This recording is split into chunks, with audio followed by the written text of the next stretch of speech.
And to learn more about the court's ruling, we are now connected with our news team, Fahrian Bahri and Ferry Ahmad at the Constitutional Court in Central Jakarta. Fahri, please tell us more about the current situation and the rulings of the MK.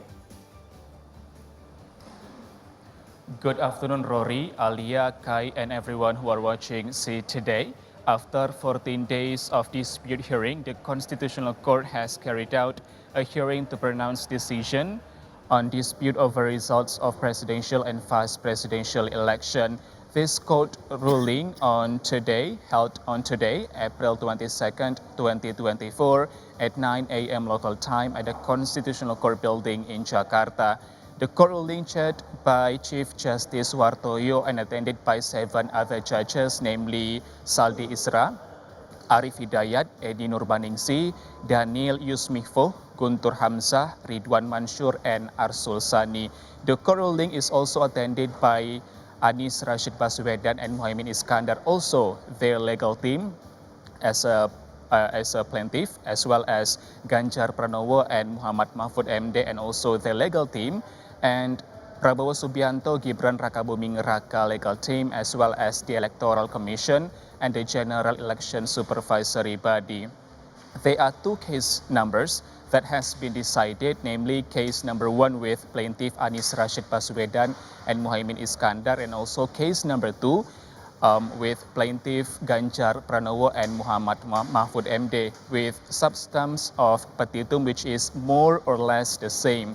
As for the results of court ruling in the exception, namely rejecting exception from plaintiff and related parties in their entirety, and in the main petition, namely rejecting the petition in its entirety, where all arguments or petitions submitted by the plaintiff are not proven and not legally grounded entirely. Guys. Well, Fahri, could you also elaborate a little bit further, because you've mentioned that the lawsuits filed in quotes were not proven and not legally grounded entirely. Which lawsuits were we talking about? If you could give us a refresher, and how were they not legally grounded entirely in accordance to the definition that the MK gave us? Right, Kai. Yes, there are a number of points that could be pointed during a hearing and also become petitum of each plaintiff. It is about social assistance, and then president neutrality, as well as Gibran appointments as a vice president. Where for social assistance, there is no irregularity in social assistance because it has been determined by law in accordance with the state budget. The judge did not find the relevance between distribution of social assistance and increase in votes of presidential candidate pairs. Also, in appointment of Gibran Rakabuming Raka as a vice president candidate, the judge argued that there was no problem in Gibran's candidacy requirements, and there was no presidential intervention in changing the requirements for a candidate pair in the presidential election. It is concluded that the argument to disqualify Gibran was not justified by the law. And then lastly, for presidential injustice or neutrality, judges have not found a legal basis for action related to presidential injustice. Right. We heard that 3 constitutional judges filed dissenting opinions. So who are they and what do they say on their dissenting opinions? Yes, right. Alia, they are dissenting opinion delivered by 3 judges, namely Saldi Isra, Eni Nurbaningsi, as well as Arif Hidayat. It means 5 judges reject the application from plaintiff, and 3 judges have dissenting opinion. I will begin with the first judges who deliver dissenting opinion, namely Saldi Isra. So he is emphasized that there were 2 things that become points of dissenting opinion, namely issue of social assistance fund distributions and involvement of state officials based on law. And he said it was not easy to measure it strictly. And then the second judge who deliver a dissenting opinion is Eni Nurbaningsih. She has emphasized the importance of neutrality of regional head officials and state civil apparatus, especially during election period. And then the last judges who deliver dissenting opinion is Harif Hidayat.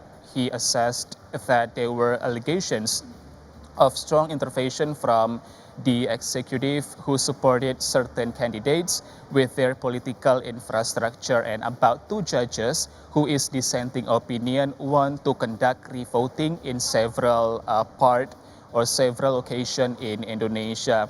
And according to existing rules, every decision of Constitutional Court, including the decision on dispute over the results of presidential and vice presidential election, is final and binding. It means that there are no other legal remedies that can be taken by each party, and all parties involved in presidential and vice presidential election dispute must accept the decision. And what I can inform to you regarding the latest condition or situation here in the Constitutional Court, it is also filled with media crews as well as security personnel, and there is no activity yet. There is no activity in the building, inside the building right now, because the court ruling itself is already finished. And that's all I can tell you regarding the current situation on court ruling of presidential and vice presidential election. Back to studio. Fahrian Bahri, thank you so much for your report from the Constitutional Court hearing today. Now, following the general election dispute hearing result, public are gathering around the area of the Constitutional Court. As a result, road closures and diversions are implemented by the security personnel. Now, to know more, we have our news team, Maudi Khalisha and Dian Merdekawati. Hi, Maudi. So how are the situations that you are now observing from the beginning of the hearing up until this afternoon? Yes, so you're right. I'm currently at the Patung Kuda roundabouts, and the road are having a road closure right now because people have been gathering here ever since this morning around 8 or 9 a.m. to show their aspirations regarding the dispute towards the hearing of the general election results. So as you can see behind me, there are a lot of people gathering, and there are stages and speakers. So they have been talking in turns. Different communities have been given their aspirations, and there's a stage up there where people can take turns to talk. And as per 4 p.m., they started to fire some rubbish. You can see there's some smokes coming in from behind me, and then afterwards they started to burn some of the barriers, which is made from plastic, the orange barriers. I don't know if you can see those barriers behind me, but yeah, this is near the Constitutional Court, and they have been having the road closure ever since this morning, and many security personnel, thousands of them, are deployed and scattered around the area of the National Monument near the Constitutional Court.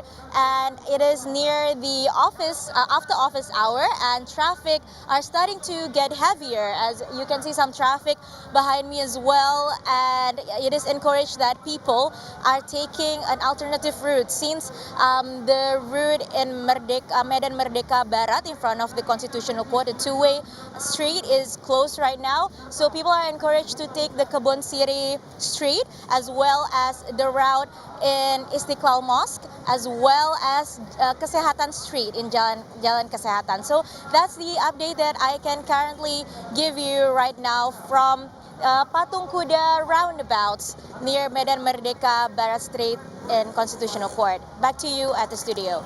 Maudi Khalisha, thank you so much for the report, as well as the alternative routes that people might take, maybe on the way home or maybe to other directions. And also Fahrian Bahri from the Constitutional Court hearing earlier. We heard the updates and report. Thank you both.